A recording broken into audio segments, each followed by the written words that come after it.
Shalom saudaraku, selamat jumpa kembali. Saudara, di video sebelumnya saya membicarakan mengenai adanya orang-orang Kristen kurang ajar. Dan itu bukan penghakiman dari saya saudaraku, karena ada firman yang mengatakan hal demikian. Di dalam firman Tuhan itu memang dikatakan bahwa ada orang-orang yang percaya kepada Tuhan tetapi sikap hati mereka itu adalah sikap yang kurang ajar saudaraku.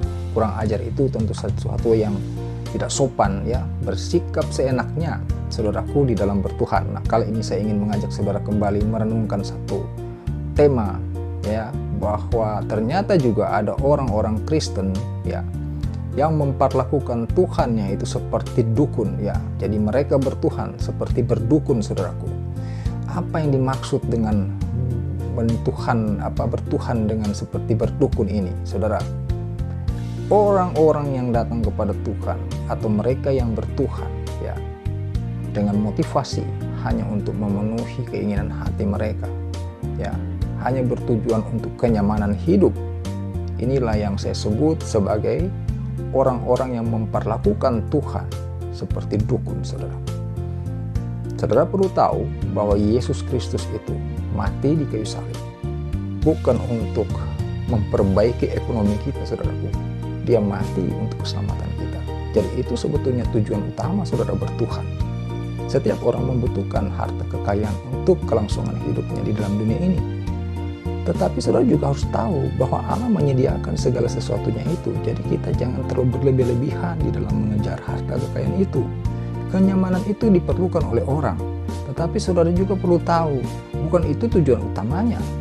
Ya, kematian Yesus di kayu salib itu bertujuan untuk keselamatan diri saudara. Lalu bagaimana ciri-ciri keselamatan diri itu? Itu adalah di dalam hati saudara.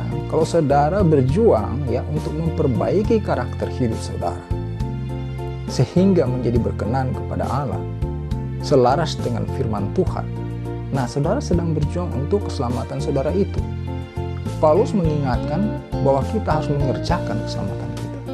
Jadi saudara setelah dibaptis bukan berarti berfoya-foya ya, berfokus hanya untuk mencari kenyamanan hidup. Tuhan itu bukan dukun saudaraku, yang saudara datang untuk menyampaikan segala keinginan dan keluhan hidup saudara semata ya. Yang terutama itu adalah keselamatan. Firman Tuhan mengingatkan kepada kita, untuk apa engkau memperoleh seluruh isi dunia ini kalau engkau kehilangan nyawamu? Saudaraku, sadarlah ya bahwa tujuan kita beragama, tujuan kita bertuhan, apalagi bertuhan kepada Yesus Kristus, itu adalah untuk keselamatan saudaraku ya, untuk keselamatan. Di dalam Filipi 3 ayat 19 Rasul Paulus berkata demikian, kesudahan mereka ialah kebinasaan. Kenapa? Ya, Tuhan mereka ialah perut mereka, begitu kata Paulus. Kebinasaan saudaraku hanya karena apa? Karena kehidupan kita setiap hari bertujuan hanya untuk perut. Apa itu maksudnya? Makan minum kah? Ya, segala sesuatu yang mengenyangkan keinginan kita, itulah yang dimaksudkan dengan istilah ini ya, perut mereka. Kemuliaan mereka ialah aib mereka ya. Segala perbuatan-perbuatan salah itu tidak disadari saudaraku, terus aja dilakukan setiap hari ya. Itu menjadi suatu kebanggaan. Orang yang hidupnya minum mabok ya tetap seperti itu, hari Minggu ke gereja, kemudian di hari lainnya mereka berada di tempat-tempat yang tidak diperkenankan oleh Allah untuk kita datangi atau kita hidup di sana. Saudaraku, pikiran mereka semata-mata tertuju kepada perkara duniawi. Pikiran mereka semata-mata tertuju kepada perkara duniawi. Apa itu perkara duniawi? Ya gampang sekali saudara. Ya, segala sesuatu yang kita kejar hanya untuk kepuasan hati kita, hanya untuk tujuan kenyamanan hidup kita. Itulah perkara-perkara duniawi saudaraku. Sekali lagi saudara perlu tahu bahwa Yesus itu mati di kayu salib untuk keselamatan hidup kita ya. Kita memerlukan kenyamanan hidup, kita memerlukan harta dunia ini untuk kelangsungan hidup kita, tetapi itu bukan tujuan utamanya. Kematian Yesus juga di kayu salib bukan untuk itu saudaraku, untuk keselamatan kita. Jadi utamakan saudaraku untuk perbaikan karakter hidup kita. Bacalah firman Tuhan dengan baik. Renungkanlah itu saudaraku. Jangan hanya bersandar kepada khotbah-khotbah yang ada di mimbar-mimbar gereja, saudaraku. Karena hari-hari ini adalah jahat, kata firman Tuhan. Ya, banyak pengajar-pengajar sesat. Mereka juga mengajarkan firman Tuhan itu hanya bertujuan untuk perut mereka, saudaraku. Jangan salah.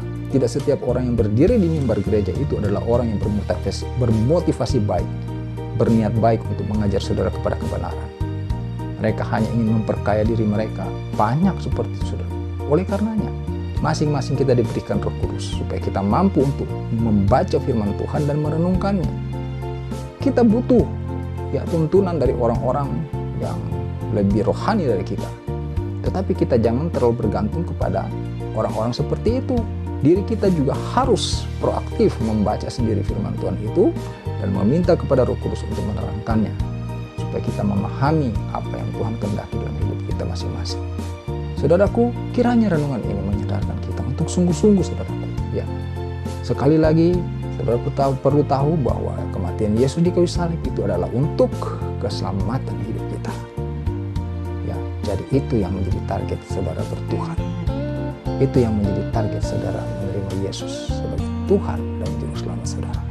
Terima kasih sudah mendengarkan renungan ini. Haleluya.